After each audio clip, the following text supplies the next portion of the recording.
Hello, everybody, and welcome back to the Access Blockbusters pod. It is episode 19. Welcome back to the Access Blockbusters, either YouTube channel or on Spotify, Apple Podcast, Anchor, wherever you are listening. I hope you are having a fantastic day and you're excited because I'm excited, and we're here to talk about San Diego Comic-Con. And first of all, I wanted to say thank you guys so much for all of the amazing support that you've given to the channel. If you're new, and if you're new from this past weekend, you've just found the channel because of the coverage that I did for San Diego Comic-Con, welcome. I'm so glad to have you here. Welcome to the Access Blockbusters crew. We talk all things movies, pop culture, TV shows, cinema, all that sort of good stuff. Marvel, DC, Star Wars, all of it. Harry Potter, Stranger Things, all of that good stuff. But this past weekend was San Diego Comic-Con, and so we did a lot of coverage on there, and we've gained a lot of new members of the Access Blockbusters crew. So again, if you're joining for the first time, welcome. This is the weekly podcast of the Access Blockbusters YouTube channel, and this is generally what I'm doing over the summers as I work on other videos, work on other projects that I'll have ready for you guys for the winter and spring. And so those videos will be coming up. But in the meantime, we'll be doing weekly podcasts just to catch up and talk about all the things that have been going on this past week. And this episode is being recorded early. It's being recorded on Monday, July 25th, and it should be out Tuesday morning. I'm hoping, if not Wednesday morning at the latest, July 26th or 27th. And that is because, well, a couple of reasons. It's because I'm busy this week and, recording a podcast on Wednesday, Tuesday or Wednesday. Sorry, I was just listening to the ignore the noise, please. There's going to be some noise in the background. I apologize for that. Things are busy around here, But so this week's been going to be a little busy for me, and so recording a podcast on Monday is probably the best idea. But also, to be quite honest, I wanted to dedicate an entire podcast episode to Comic-Con. Normally what I do is wait for the week and see what kind of news comes out, but there is going to be no greater news than what happened over this past weekend. So I just wanted to take some time to talk about it. Primarily DC and Marvel. There was a new Rings of Power trailer. Rings of Power, I think, the Rings of Power. There was a new House of the Dragon trailer. Sorry again for the noise. There was a Dungeons and Dragons trailer, John Wick 4. But yeah, we're here really to talk about DC and Marvel because those were the two big, and arguably, just one of them was the big standout at Comic-Con. So there is that. So before we get any further, the Access Blockbusters pod is sponsored. An official sponsor by the like and subscribe button. Isn't that crazy, right? So even if you're listening on Spotify, make sure to head on over to the Access Blockbusters YouTube channel. Again, all sorts of videos coming out every single week, hopefully throughout the entire year, and you'll be getting a lot of content of reviews and podcast episodes, rankings, tier lists, essays, theories, all that good stuff. I just recently posted, right after all of my coverage of San Diego Comic-Con, literally right after, a theory that I have about phases 7 through 10 of the MCU, which I do really believe in. We'll talk about that at the end of this episode of the podcast. But again, like I said, today's podcast episode will be dedicated to talking about all things San Diego Comic-Con. I don't believe I'll be posting clips this time just because there are so many individual things to talk about here. And I'll see. We'll see how much time I have to dedicate to clipping this show and then, making the thumbnails and posting them as individual videos. I might do that. I might not. I did post a lot of individual news videos over the weekend, so that might suffice for now. But yeah, let's get into it. Let's talk about San Diego Comic-Con 2022. So we started off with a bang. Actually, no, I should go back further. I wrote the first thing on my agenda was the DC panel. I totally forgot, actually. We got a Marvel Studios animation panel on Friday, which I have my thoughts on Marvel Studios animation, but we'll just kind of go through some of the major announcements. I won't talk about it for too long because I don't think it's that important, to be quite honest with you. We'll talk about it. So Marvel Studios animation came out, and they announced 4 or 5 things, and we'll go through them, not necessarily in the order that they were announced, but we have Season 2 of What If is coming early 2023. We'll have characters like Shang-Chi, I think, Captain Carter again, Hela, I believe, and some other characters coming in there as well. And yeah, look, I'm not the biggest fan of What If Season 1. I really am not. If they can kind of just stick it to maybe being, I don't know, little Elseworld individual episodes rather than trying to make it an overall narrative, which I think really didn't work in the show's favor, even though I did like the Ultron in What If Season 1, but still just wasn't quite that strong for me. And if they just focused on making maybe 6 or 7, this is where 6 episodes I think is fine. 6 really strong individual What If episodes, I think that's fine. But much to my chagrin, they also announced the What If Season 3, which I didn't ask for, but maybe other people did. Let me know in the comments down below. So What If Season 2 and What If Season 3. Season 3 to be determined. Season 2 coming early next year. So there is that. We will talk about canonicity in a little bit. This is going to be my chance to talk about MCU canon and what that means. But for now, we'll just kind of stick to the announcement. So spinning out of What If, we have Marvel Zombies. Marvel Zombies, I believe, will be taking place in the same universe timeline as the Marvel Zombies episode in What If Season 1, which wasn't my favorite episode, though wasn't my least favorite either, so we're getting an entire spin-off show about that, which is wonderful.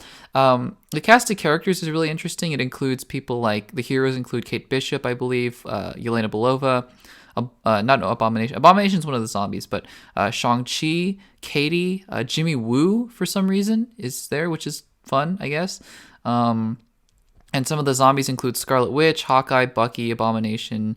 So yeah, it's there, it exists. I guess that's that. One of the other things that they announced, and they actually give us a trailer for, which is posted on the YouTube channel, my YouTube channel, if you haven't seen it yet, is I Am Groot. Now this, I think this is what Marvel animation should be for, just little shorts or little fun things on the side of the MCU, just little fun things, because this looks like a really fun, just random series of shorts of just baby Groot going through hijinks, and it's almost functioning like a YouTube video in that sense. And I'm all for that, to be quite honest with you. I think that taking these animation things too seriously is probably not the best idea. And so I'm kind of glad that they're just sticking with, this is just kind of a goofy series of shorts, so that's fine. The trailer looked cute, looked fun, and I'll be watching those, with some vested interest. Not really, but there's that. Two other things. I'm looking at the list here. Yeah, okay. So we're getting Spider-Man Freshman Year is another series that's coming up. And this kind of confirmed to me what canon is really going to be with these animated shows, but we'll talk about that in just a little bit after the 5th announcement. But Spider-Man Freshman Year is going to follow Peter Parker, not voiced by Tom Holland. It's going to be another voice actor. I believe the same one as in the What If episodes, so there's that. It's unclear what Sony and Marvel's sharing arrangement is in terms of TV, because, they seem to be totally fine with them doing this, so I'm not sure if that's the case, but at any rate, the Rogues Gallery is crazy. You have like Shocker and Scorpion and Doc Ock and 20 other villains, and you have, on the hero side, you have Amadeus Cho, you have Harry Osborn, Norman Osborn's there, Peter Parker is there, and a lot of different suits. It really just looks like more of the animated series that used to play pre-MCU, or even during the MCU, of just animated Spider-Man and all that sort of stuff. So, I guess, and Charlie Cox is coming back to play Daredevil and voicing Daredevil in the show, which is cool. But out of the 5 projects, this is probably the one that I'm most excited about, even though I'm really not that excited about it, but it should be something. Some Spider-Man content while we wait for Spider-Man 4 with Tom Holland, hopefully in Phase 6. We'll talk about Phase 6, obviously, later, but yeah. And they also greenlit Spider-Man Sophomore Year. I should mention, I Am Groot is coming out, I believe, in August, if not October, something like that. I think very, very soon. I said What If is in early 2023.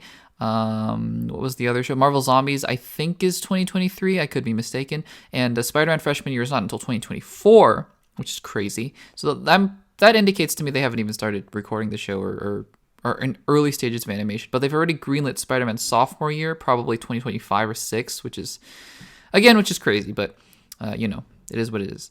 And the final thing is X-Men 97, which is a revival of the X-Men animated series, which was beloved. Now, I'm going to fully admit right here that I did not see the original animated X-Men series. In fact, I don't think I've seen a single episode. I obviously know the theme song. I don't think anybody who's a Marvel fan, I could be wrong about this, but I all of my friends who are Marvel fans, the theme song, it's the X-Men theme song, but the animated show theme song, but X-Men 97 looked cool. Looks like a fun, nostalgic, trip back to the world of the X-Men 97 universe.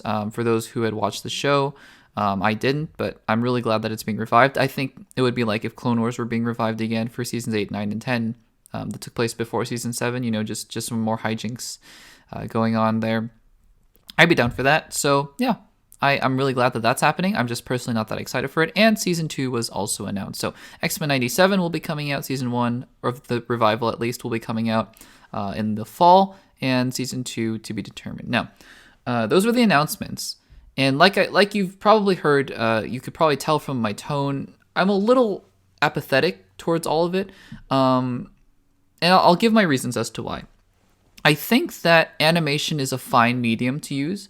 Though it clearly, and I'm going to be careful here because I'm not going to say that animation is always lesser than live action. That's clearly not true.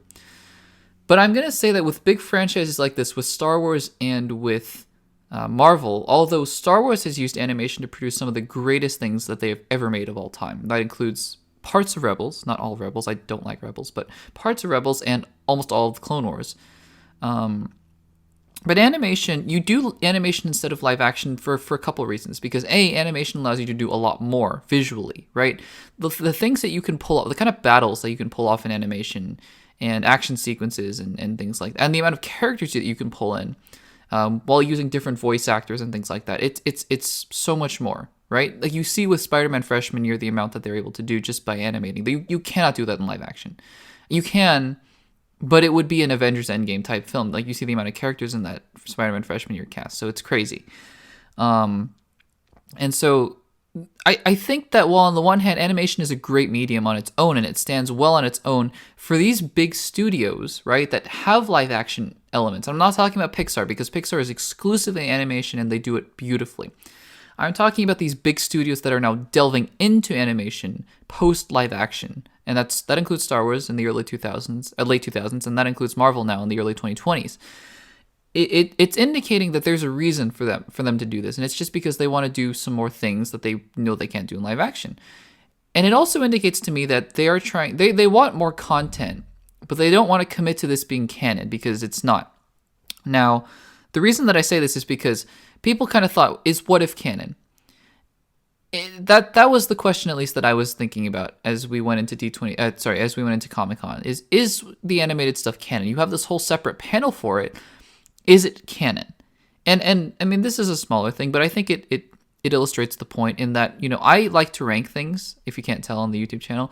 And I keep a ranking of all the MCU properties. And What If was on the ranking for the longest time because, and this is why, is because when Kevin Feige announced Phase 4 in 2019, almost 3 years ago exactly, he announced What If on the timeline. So I thought, okay, maybe this animated stuff, just like how the Clone Wars is very much canon and Rebels is very much canon, this will be canon to the MCU, even though it's dealing with multiverse stuff. But I mean, with the multiverse, isn't everything canon? I hate that argument. It's cheap, it's a cop-out, but whatever. And if you noticed, actually, Feige, I watched the entire panel again, for the first time on YouTube. And if you notice, Kevin Feige puts up a graphic of Phase 4, and What If isn't there. And that to me indicates that What If is not canon anymore. Now, I get it, right? Multiverse and everything is canon, but I'm just saying within the framework of the MCU, What If is not canon. And that's okay. I'm fine with the MCU animation stuff just being its own thing. I just want to make sure that I think I need to readjust my expectations, and I think that other people do as well. They're not producing Clone Wars kind of stuff. Marvel isn't. They're producing what I like to call purely Disney Plus content. Content that can just be exclusively put on Disney Plus and nowhere else. Yeah, it's just there to get some subscribers on board with Disney Plus. And I don't even think it's going to do that, but it might. And yeah, so again, I think that this panel was incredibly telling in that sense. Obviously, Spider-Man freshman year is not canon. It's in a different universe, which is, I guess, AKA not canon, and these days. Norman Osborn is there. Doc Ock is there before No Way Home, technically, and all that kind of stuff. So, yeah, again, I mean, I'm not super enthused about all these announcements, but I feel like I went into the panel expecting to be enthused, and I realized that no, I really shouldn't be, because this is just sort of, aside from X-Men 97, I guess, which I know a lot of people are excited about, this is just content to fill Disney Plus's catalog, honestly. That's all it really is, and I think I think we just got to be fine with that. At least I am. I could be wrong about that, by the way. If you have a different interpretation of what the animation stuff is going to be, let me know in the comments down below. So there's that. So that was Friday, and Friday was fun. I Am Groot was cute. But then we got Saturday. So I woke up and I covered the DC Warner Brothers panel, and to be honest, there wasn't much. We'll talk about what that means for DC, and I'm just gonna give my quick thoughts on the two trailers, and then we'll talk about the elephant Cavill in the room, shall we say? And I'll talk about my thoughts on that. But let's talk about Shazam. So they started off the panel with Shazam, Fury of the Gods, and that was fun. You know, they brought out the cast. I didn't get a chance to see the interviews, but I assume that they had a lot of fun. I love Zachary Levi as Shazam. He was great. And I'm just gonna talk about the trailer because that's really all that came out of that, And so Shazam was one of my favorite DC movies. I think that and Suicide Squad and Wonder Woman, they're all up there. They're great movies, I think, to me. They're at least very good movies, and I really like Shazam. I do. I'm one of those people who was not entirely enthused about the whole family all getting Shazam-ified, if you will, because I don't think I was able to connect on the alter egos of the Shazam family, the Shazamily that I've heard it called.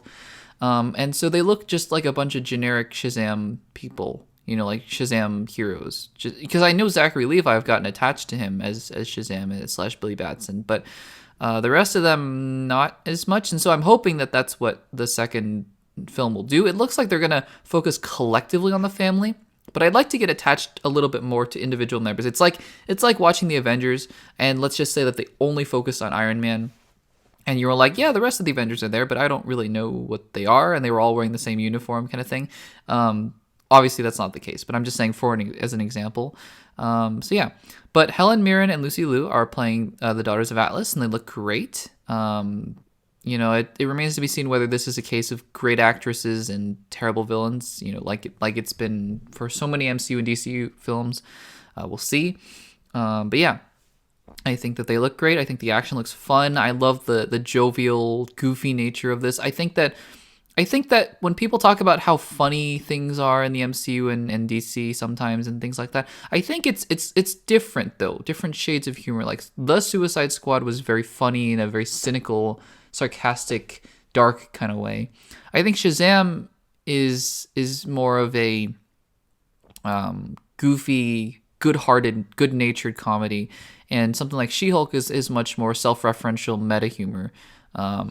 With obviously good dosage of Marvel clips and things like that. So I think the humor in this is not, it's unfair, I think, to criticize all of superhero projects for just being too funny for no reason. I think Thor: Love and Thunder is Waititi, but a little too far. A little bit too far, I think. But I do think that it's unfair to criticize them all for just being funny in general. I think that humor is different in different things, and I think that this kind of humor it works for Shazam.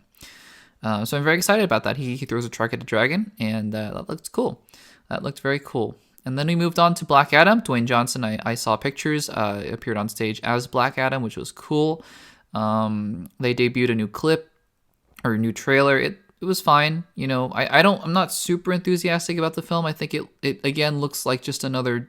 I don't want to get to the point where I'm watching these trailers and going another superhero thing.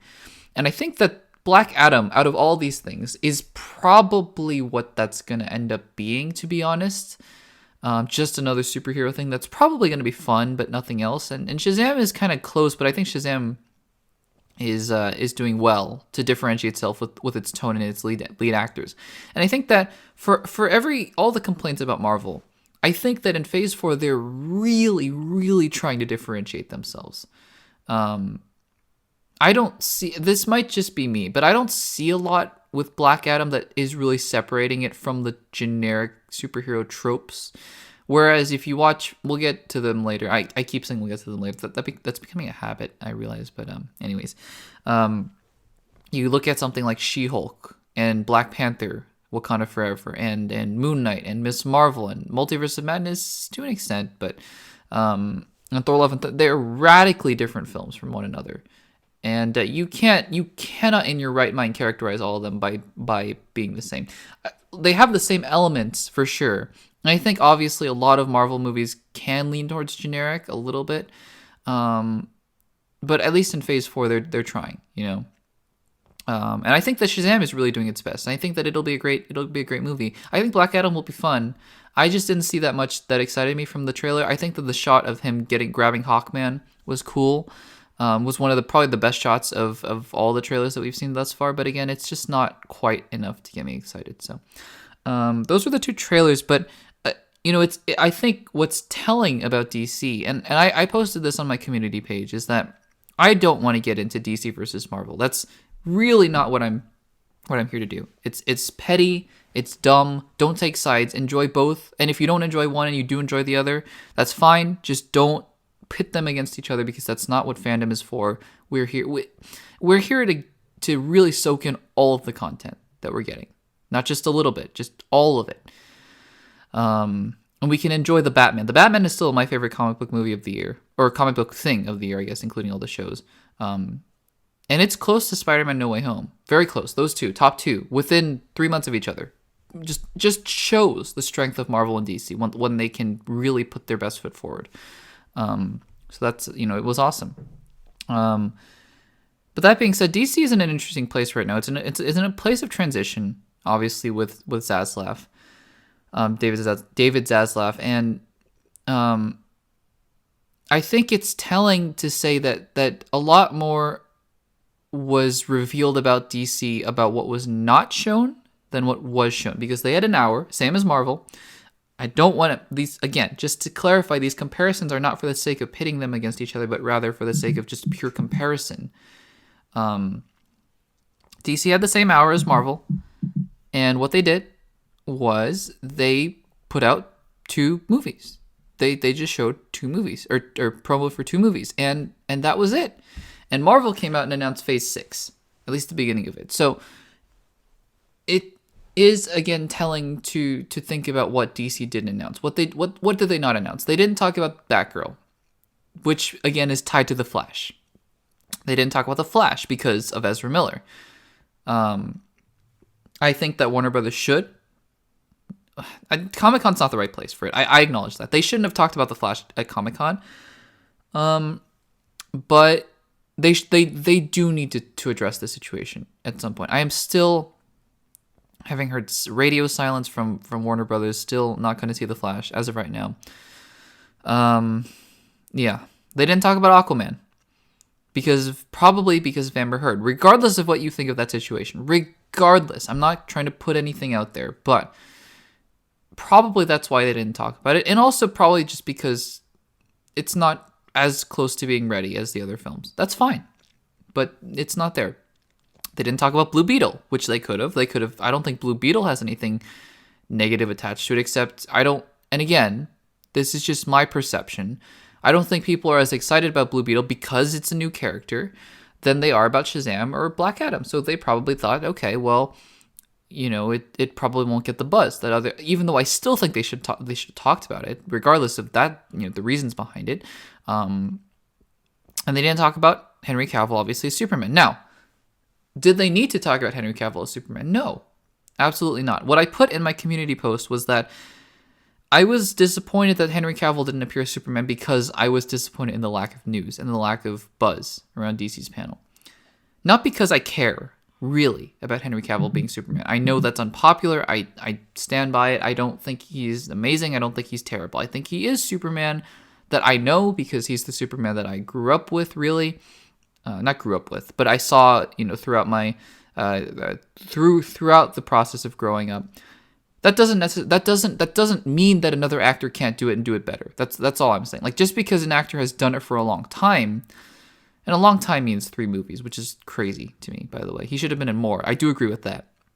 But it doesn't mean that I need him to be my Superman. That's all. That's my little soapbox for that. But he didn't show up. And it all stemmed from a Deadline article and I read it because I had heard all this buzz about Henry Cavill being Superman again and coming to Comic-Con. And I thought, well, he didn't show up right after the panel was over. So I went online, to look for the source, because I didn't do that before, because I didn't really care that much before. And lo and behold, I went to the direct deadline article, and it said there is buzz surrounding the fact that Henry Cavill is going to be Superman. Guys, if you thought Henry Cavill was going to be Superman, or is going to return to Comic-Con as Superman, based on that, I don't know what to say, because that's just not what the article said. I don't want to get into it. I don't want to, go off on a rant about journalism and things like that. Not journalism, fandoms and headlines and things like that. But that is not what the article said. So, unfortunate for Warner Brothers that they had to deal with that, because now they had to meet expectations that weren't even there in the first place. But yeah, again, it just was underwhelming for DC. I think DC, what was clear from DC and what was clear from Marvel is that one has a direction, whether or not you like the direction that they're going in, and one doesn't. And I think I'm going to like all the content that's coming out. I really like the Suicide Squad. I think I'm going to like Shazam 2 very much. I think I'm going to like Black Adam very much. But at the end of the day, I'm not seeing a direction yet. And if the direction is just make as many good solo projects as possible, that's fine. But then why are we interconnecting them? I guess the other piece of news is that Amanda Waller is going to be in Black Adam. And that's fine, I guess. That is cool, actually. I like Viola Davis quite a lot, but it doesn't feel like it's cohesive. And if you're gonna claim it is cohesive somehow with multiverse or whatever, then I don't know. They're not in a great situation with the Flash, obviously, which was, I think, supposed to be the linchpin and supposed to launch them forward into a new era of DC, and that's just not happening anymore, I guess. And so that's unfortunate, but it is what it is. All right. Now that that is done, let's talk about the MCU panel. Now, there is a lot to get through, and I'm going to talk about all the things that were revealed and my thoughts on all of them. And we're going to go more in depth, obviously, here than I did in my little breaking news videos, but there's a lot, is what I'm going to say. And I'm not going to have time to talk about every single thing for 30 minutes. I just want to make that clear. So we're going to go through them as succinctly yet as holistically and as completely as possible, is what I will say. And starting off, I'm going to go in release order. I'm not going to go in order of presentation because, frankly, I don't remember the order of the presentation, but I'm going to go in release order. And so the next project that we have coming up is She-Hulk. That's coming out in August, I believe August 17th, 14th or 17th, 2022. And it stars Tatiana Maslany, Jamila Jamil, did I pronounce the name right? I don't think I did, but anyways, Tim Roth as Abomination, Mark Ruffalo as Hulk, and a surprise at the end of the trailer. And so they dropped a new trailer, and I'm going to talk about my thoughts on the She-Hulk Attorney at Law trailer. Now, if you guys have been following the channel, you will know that I was not a big fan of the first trailer. I think the first trailer was not great. I don't quite know what it was about the tone of the first trailer, but I think that it, CGI, yes, but I also said that CGI is not necessarily the biggest issue for me, in terms of, projects. I think that we can just get over CGI really quickly. I personally, I don't know if I love the look of the She-Hulk. I love Tatiana Maslany's look, like as the lawyer. I don't know if I love, and I know this is from the comics, so that's fine. I know the comics look is not at all what I would want in 2022 and for She-Hulk, but the current look that they're going for with She-Hulk is not. I think that's sort of my bigger problem with the design of the character, but it's fine. You can get over it. It's fine. I think that Sam Wilson's Captain America costume has grown on me, but it still kind of looks ridiculous. So, take that for what you will. I think that Captain America's costume in the Avengers sucks. So, again, costumes are costumes. Design is design. We can get over it. I think the tone of this trailer is a lot better. I think that her interactions with Bruce are very fun. I think that her personality comes through a little bit more cohesively, shall I say, in this trailer. And I think that the humor works a little bit better. I think that the Book of Vishanti joke was really funny by Wong. We do get to see some Wong, by the way, which is fun. I thought he'd only be there to interact with Abomination, which I'm sure he will. And we'll get some more insights as to why they've been working together in Shang-Chi. But I think that joke was funny. I think that the joke about I like this outfit was funny. Nothing that made me die laughing, but I think that's fine because you want to save those for the show, obviously. And I think that the marketing is interesting because you're marketing this show as a superhero show, right? To get that big demographic in there. But what I've been hearing about the concept and the execution of this show is that it's just like how WandaVision was sitcoms within the MCU. I think that this show is a legal procedural, like Ally McBeal, but in the MCU. And if they really stick to that, kind of a case by case crime drama with comedy crime drama, I think that would be fun. And so they can't really market it as that because that's really quirky. Although they marketed WandaVision kind of like that with the sitcoms, but they also leaned heavily into the superhero stuff, which it turned out was very minimal. And I think that it's the same. It's going to be the same with She-Hulk Attorney at Law. And so if that is the case, I am much more on board with that idea than just the superhero She-Hulk kind of stuff that I'm a little less interested in. I'm more interested in her being a lawyer, honestly. And I hope that I hope that the Attorney at Law subtitle is gonna be a good sign for the show. And again, before we close out, I think that the inclusion of Charlie Cox as Daredevil makes total sense. I don't know why he's Daredevil necessarily. There will be a reason, I'm sure, in the show. I think that obviously Matt Murdock makes the most sense. And I'm sure Matt Murdock as the lawyer will show up because it's superhero law. But yeah, I am looking forward to the show more. Still not over the moon, but I like Miss Marvel. I think I'm about at the same anticipation level of this show as I was after the first and final trailer of Miss Marvel, where I was like, yeah, okay. Like, I can see it. I can see the appeal. I'm not buying into it. And then I watched the first episode of Miss Marvel and I fell in love. And I am more than happy and willing to admit that I'm wrong. Not wrong. I'm willing to change my mind because, if the show is good, the show is good. And I would love nothing more than for She-Hulk Attorney at Law to be my number one favorite MCU project of all time. So, there's that. Next project up is Wakanda Forever, Black Panther, coming out November 11th, 2022. It's actually very close. Just a few months away. I'm gonna try not to get too heavy here. It's inevitable with the circumstances surrounding the film and with the trailer itself. I watched the panel and I saw all of the cast members talking about their time making the film. I also saw interviews they did afterwards, and this film seems like it really means something to these people. Ryan Coogler, Letitia Wright, Angela Bassett, Denai Guerrera, Winston Duke, all of them. And it shows. It shows how heavily affected they were by the passing of Chadwick Boseman. It shows how much they loved him and how much of an impact that he made on the franchise and on these people, most importantly. And look, I know there are differing opinions about what they should have done with Chadwick Boseman. For the longest time, I was of the opinion that they should have recast him. After seeing this trailer, though, I don't think it would be right. And I am willing to change my mind on that after seeing the film again, saying, oh, they definitely should have recast him. That didn't work at all. But I think I've changed my mind. I think that if you view this film as an expression of grief and hope and legacy and remembrance of Chadwick Boseman and of T'Challa,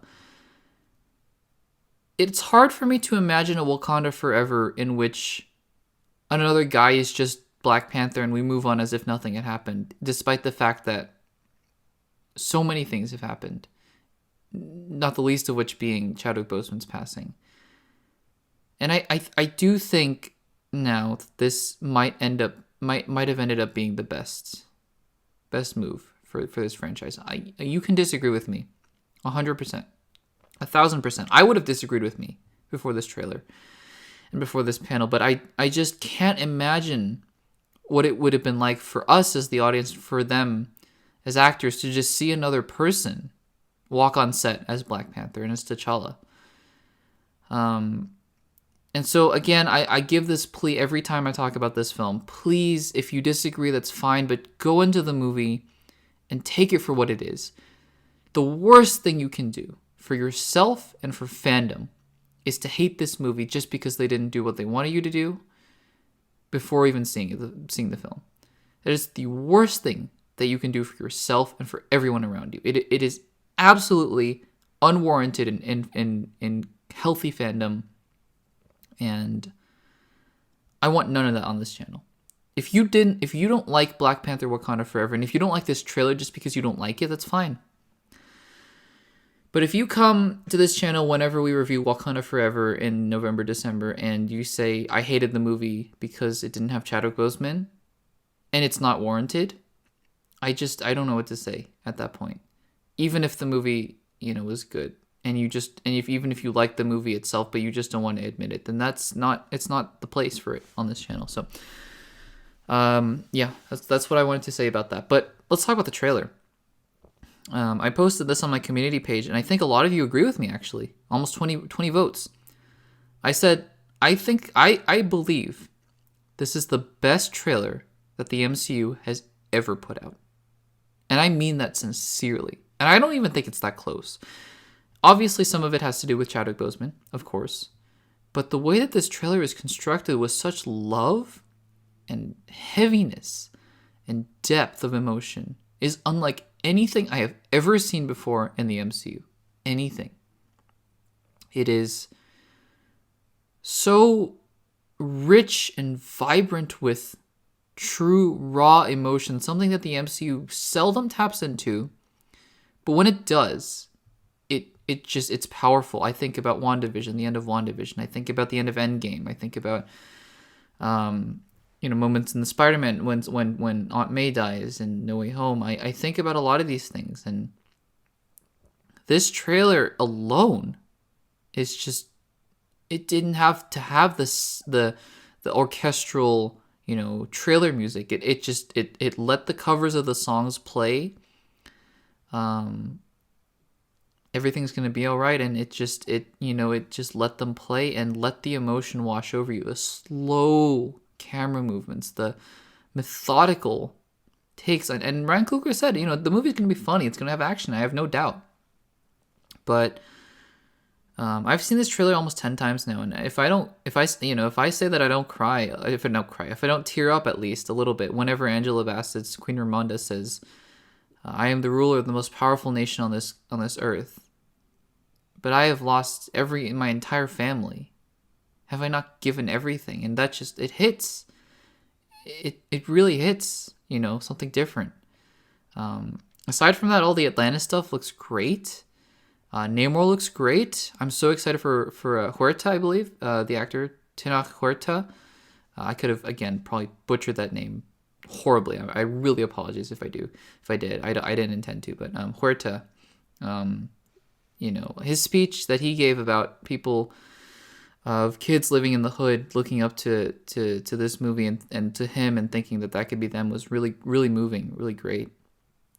And I think obviously we can talk about who the Black Panther is at the end of the trailer, but I think it's a testament to the trailer that's probably the question that's least on my mind.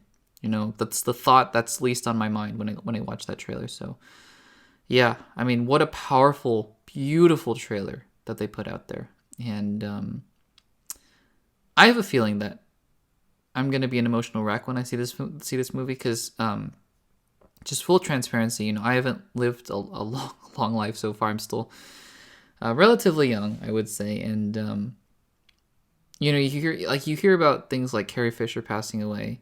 I heard about that when I was younger, and it hit, but it didn't hit the same way that I'm sure it hit for people who grew up watching the original Star Wars, and people like Robin Williams passing, and legends like them passing, and Stan Lee even to an extent. But the first time that I really felt it for a celebrity, for someone famous that I had never met before, who had no idea who I was Chadwick Boseman.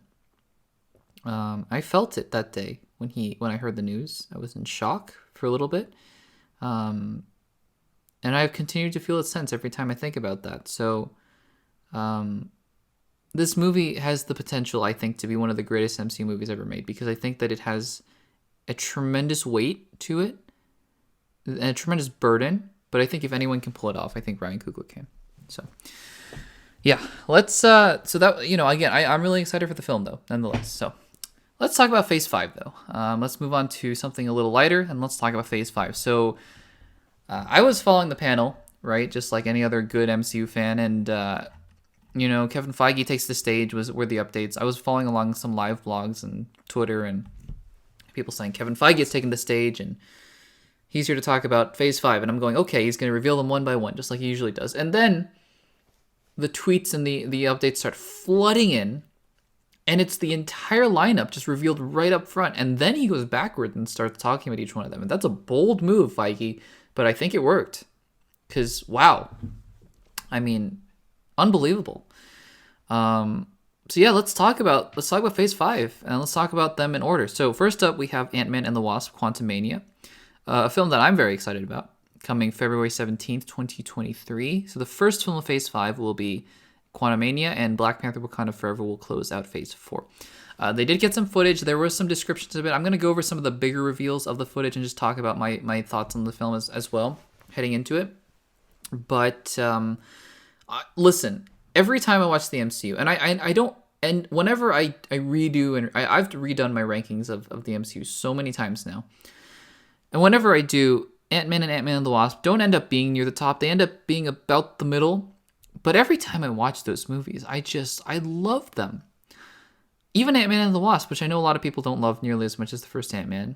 I think Scott Lang, I think Paul Rudd is one of the greatest gets that the MCU, of the entire MCU. I really believe that. It is astounding how charismatic Paul Rudd is to me. Every time I see him in any Civil War, Endgame, the two Ant-Man films, it is just astounding, and I cannot wait to see him again. Eventually, Lily's Wasp, I've always said, personal controversies aside, that, a little less enthused about, but she's fine in the role, I think.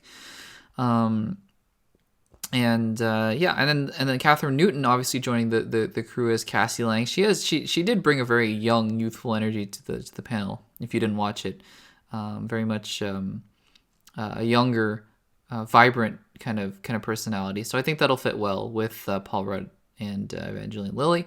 And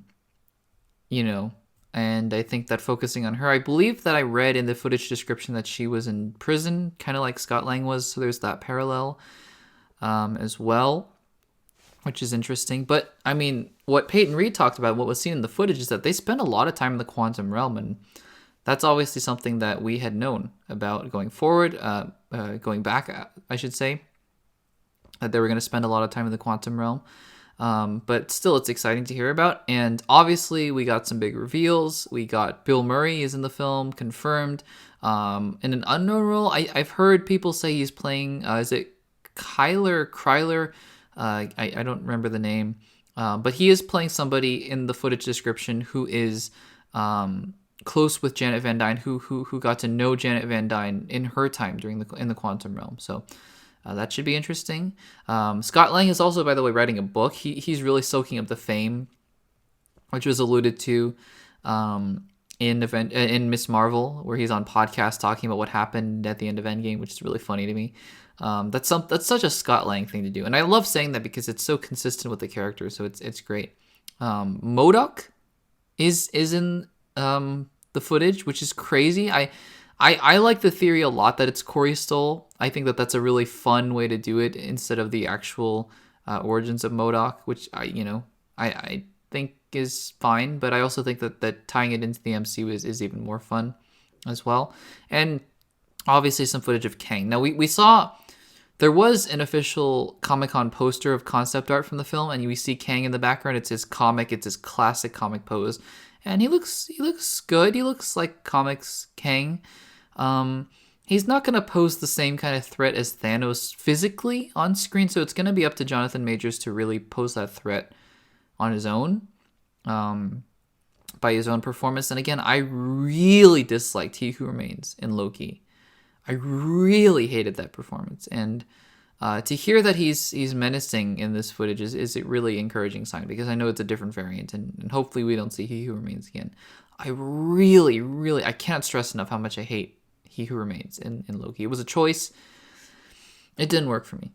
But I love the line that I'm hearing from the footage, that Kang looks at Paul Rudd and says, "You're an Avenger? Have I killed you before?" And I mean, come on. That's a great line. So good. So yeah, that was Ant-Man and the Wasp: Quantumania. I'm looking forward to it very much, and I can't wait to see it kick it off Phase 5. All right, let's talk about Secret Invasion, coming spring 2023. This, by the way, way back when, if people were to ask me what was my most anticipated show, you can document this as well. I mean, I would have said, obviously, Moon Knight, and I would have said, WandaVision or whatever. But if you were to just put this all out there, what is the most anticipated show? It's Secret Invasion. I love mysteries. I love thrillers. I love dramas. I love espionage pieces. Who to trust kind of things. Mysteries that's why it's a big part of that is you don't know who to trust in mysteries. Secret Invasion is right up my alley. And they brought out Colby Smulders, as who plays Maria Hill, and she has since 2012, which is crazy. This is her 10th year as Maria Hill, which is it's crazy.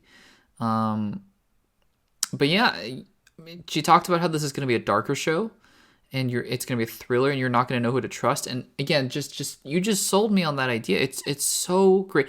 If any of the shows can please just stick the landing and just be a good show, it's probably, I'm really hoping it's going to be this one.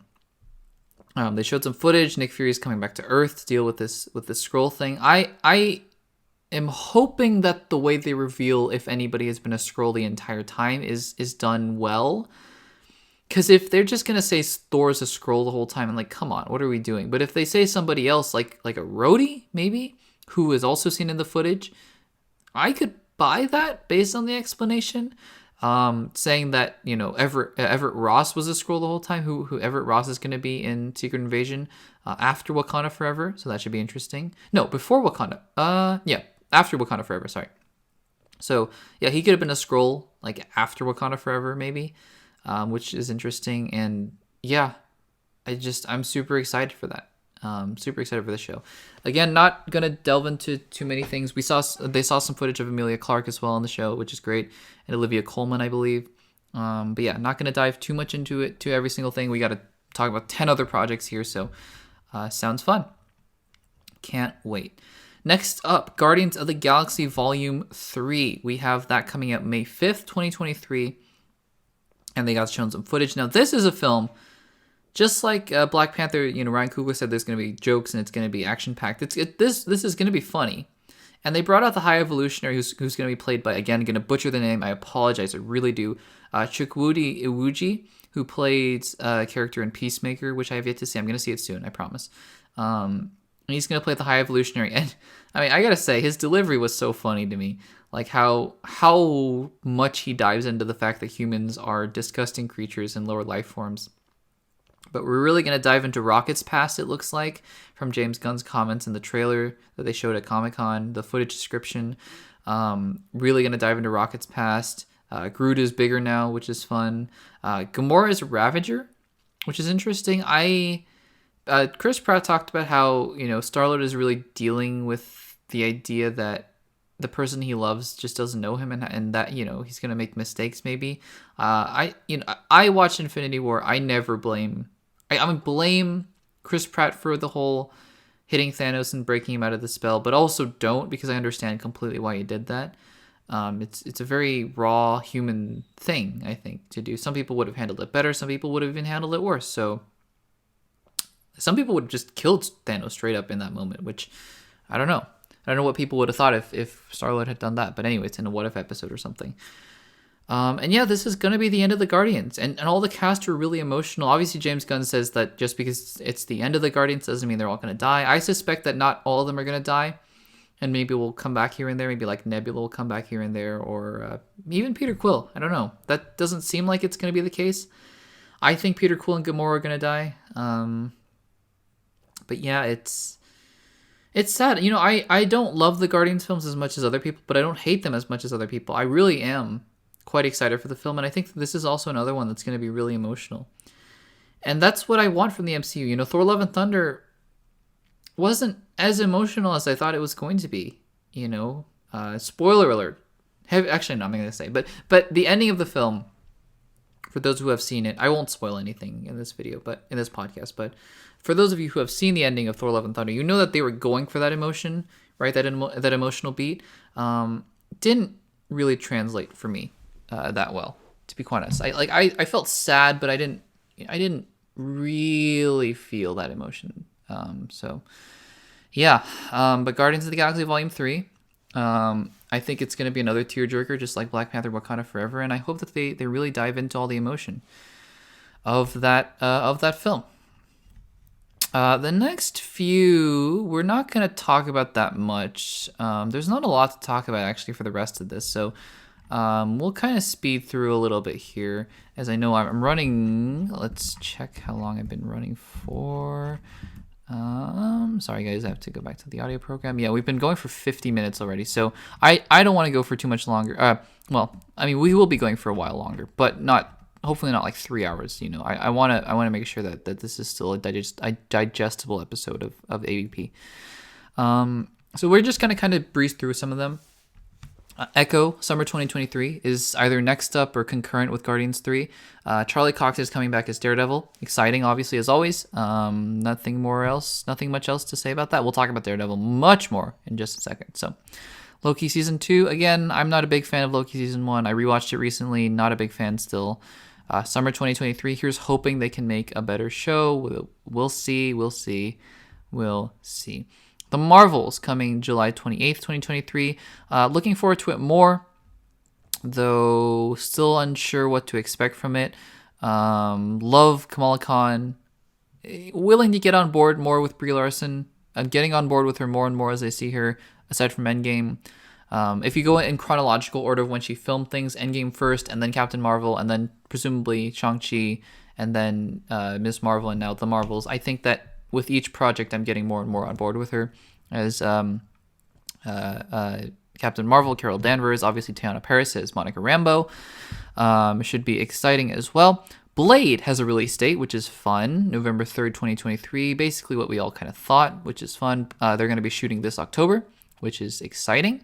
I can't wait to see that. Mahershala Ali. No news, by the way, on Werewolf by Night or the Guardians Holiday Special, but Werewolf by Night, no news on that. Hopefully we'll get some at D23. Ironheart, fall 2023. We got to see a little bit of her in the Wakanda Forever trailer, forging that heart symbol, I believe. Was that her? I think. Could be wrong about that. Agatha, Coven of Chaos, winter 23/24. They changed the title, which is interesting. I don't know why. But I don't think it means that much, to be quite honest. Like House of Hark, like they're clearly going for the group of the witches, or whatever. So yeah, I mean, whatever. It'll be what it'll be. But not terribly excited for that. But we'll see. We will see. Like probably she's going to be part of the Thunderbolts, is my guess. And then we get to probably one of the bigger things that we got announcements for for the rest of the stuff, and that's Daredevil Born Again, coming spring 2024. And I mean, obviously this was the biggest thing, right? This was the biggest news to come out, I think, of the new announcements. I think more so than, because we all knew that Daredevil was coming back. I think that had been rumored, if not announced, a couple weeks ago or so. And Daredevil, obviously, you don't just put Charlie Cox in Spider-Man No Way Home just to be in Spider-Man No Way Home. So we kind of had suspected, and Kingpin obviously was back in Hawkeye, but Daredevil coming back like this in spring 2024, Daredevil Born Again, was great news to begin with. And it's officially on Marvel's slate. And then came before that, obviously, Charlie Cox and Vincent D'Onofrio are back. I mean, maybe it wasn't obvious, but that's official news. Kevin Feige said so. But the big news out of all of this, it's going to be 18 episodes. It is going to be worth 3 seasons. 3 series of previous Disney Plus MCU shows. Now, these 18 episodes could be 10 minutes each, and that might be their justification as to why. I don't know. I'm nervous because maybe they understand something that that Daredevil needs to be 18 episodes, but it worries me on the one hand because it feels random, and I hope that it's not just because, oh, throw them more episodes here. Honestly, because the other seasons of Daredevil were not 18 episodes. I believe they were 10 episodes maybe, and that's fine. They were great. So I wonder about this decision. I would have rather had Daredevil be 10 episodes and then spread the remaining 8 out for other Disney Plus shows, if that even makes sense. That probably doesn't make sense in terms of business and logistics and all that sort of stuff. But yeah, it's weird on the one hand, but on the other hand, I mean, come on. 18 episodes of any MCU Disney Plus, more than 6 episodes of any MCU Disney Plus show, and then 18? I mean, come on, So, yeah, I mean, we have reason to hope. I really hope this is a sign of things to come. I hope that Ironheart is going to be longer. I'm sure Secret Invasion is already set at 6 episodes, which is a bummer. I'm sure Loki Season 2 is going to be 6 episodes, which is a bummer. Echo as well. Agatha, I hope, will be longer. Probably not. Daredevil is going to be longer. I hope the series after that, Armor Wars or whatever they have coming up after Daredevil Born Again, will be longer. But yeah, super excited about that. Next up is a film, Captain America New World Order, coming May 3rd, 2024, which is exciting. Sam Wilson's going to be Captain America again. I do hope that, and I don't think it's an accident that Captain America 4 and Thunderbolts are coming out back to back. I do think that will be. I think that they will lead very nicely into each other. I don't know if it's going to be like a part 1 and a part 2 per se, but I do think that that you will have all the ramifications of Captain America New World Order leading into Thunderbolts, which, speaking of Thunderbolts, July 18th, 2024, will wrap up Phase 5. And I kind of like that, I like how Avengers movies are going to wrap up the entire saga now, but you do have kind of a quasi-anti-Avengers movie ending Phase 5.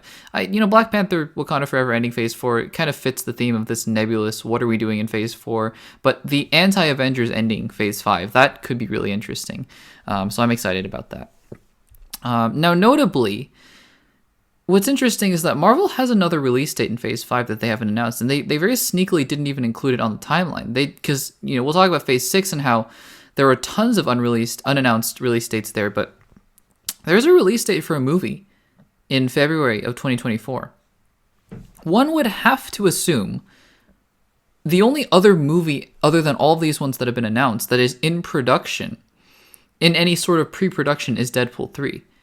And you would have to assume that it's Deadpool, right? I don't, unless they pull a fast one and that's World War Hulk, which doesn't make any sense to me fitting into this timeline. But again, I don't know what the timeline is, so who knows? But it seems very clear to me that that's Deadpool 3. Now, I could be wrong, but again, just keep in mind, and Marvel may not even use this release date for all I know, but keep in mind they have planted a flag on February of 2024, and I fully suspect they're going to use it. We'll see, but I do think they will. All right, let's move on to Phase 6. Crazy. They're moving into Phase 6. Now, there is a series that looks like it's going to be before Fantastic Four, so it doesn't look like Fantastic Four is officially going to launch Phase 6, but it's going to be sort of the unofficial launch of Phase 6, I guess, according to Kevin Feige. And what's really smart about this is that we've all sort of wondered, how are they going to divvy up the announcements between between San Diego Comic-Con and D23, which is just in a couple months, and it looks like we have our answer. I think that D23 is going to focus a lot on casting, a lot on directors, a lot on those kinds of announcements. Also, it's going to fill out Phase 6, I believe. I believe after D23, we're going to have an entire roadmap of where the MCU is heading towards in the multiverse saga, which is exciting. It's really exciting. And yeah, I think that it'll be... I think by the time D23 is over, we will have a very complete picture of the roadmap of the multiverse saga. And just like I hinted at in my video about the mutant saga, I do believe we will get hints as to the X-Men and where they will show up, and also what the mutant saga, or whatever the next saga of the MCU, because I don't believe they're done after Secret Wars. I think they will be done eventually, but Secret Wars I don't think is it. So there's something to chew on. But Fantastic Four, November 8th, 2024. I believe we're getting casting very soon. But that movie is a ways away. It's 2 years away. So, long time to go. But we'll get casting soon, because I do think that the Fantastic Four will appear much earlier. I don't know when, but I do think much sooner. Now, we got a couple other films in between. Well, tons of series. And I'm going to have to assume that Armor Wars is going to be one of them. Probably a Young Avengers is going to be one of them. Maybe even Wonder Man, or the Wakanda series, maybe. All of those have been sort of vaguely announced, I guess, / rumored. So I'm going to assume that they're going to be all of them. But we have 2 films left on the slate. So we have the February 2024 in Phase 5, and then 2 films in Phase 6. We have a February 2025, and we have a July 2025, I believe. I have good suspicion to believe that the February 2025 release date is going to be Doctor Strange 3. I think it makes too much sense not to have another Doctor Strange. It will be coming 3 years after the second one, which is about the time when sequels are coming out in the MCU, about 3 years after the previous one. The Spider-Man trilogy was a complete aberration. It was completely deviated from that path. They just went 2-2-2, more like 2-2-2.5. But Spider-Man: Homecoming and No Way Home or Far From Home were exactly 2 years apart, and then No Way Home was 2.5 years, which is a crazy turnaround, by the way, for those kinds of movies. So I would suspect Doctor Strange 3 would be in February of 2023, and that makes sense because I think Doctor Strange is becoming the most integral sort of character, linchpin character of phase of the multiverse saga, sort of incursions and what have you. I don't think Doctor Strange makes it out of the multiverse saga, I'm going to be honest, but I think he will have a key role to play in setting up the Kang Dynasty, which is the Avengers 5, Kang Dynasty of May 2nd, 2025. And then that same year, can you believe it, November 7th, 2025, Avengers Secret Wars. We are getting 2 Avengers films in the span of 6 months. That is unbelievable. Now, what that means is that basically, I would say probably at Comic-Con 2025, which is crazy, but Comic-Con 2025, I would think they will announce, or they will release the trailer for Secret Wars, because then they're gonna have to start promoting Secret Wars right after Kang Dynasty. So that should be exciting. But it also tells me that these are also going to be shot back to back. There's no other way to do it. It's going to be Kang Dynasty and Secret Wars, so they're going to be shot back to back somehow. I don't know how else you do it. I really don't know how else you do it. And Kevin Feige announced that the Russo brothers will not be directing Secret Wars or Kang Dynasty. So whoever is going to do it really has to be up to the task. Because here's the thing, right? Marvel could bring out an unknown, an X Factor, maybe like I don't know who else, who there is, a Patty Jenkins or a Steven Spielberg or someone to direct these. But, with these huge Avengers type movies, they tend to trust their in-house talent who have really proven themselves before. They did that with the Russo brothers. I mean, you get Winter Soldier, Civil War. I mean, you get the keys to the kingdom of the MCU, right? They get Infinity War and Endgame, and they crushed it.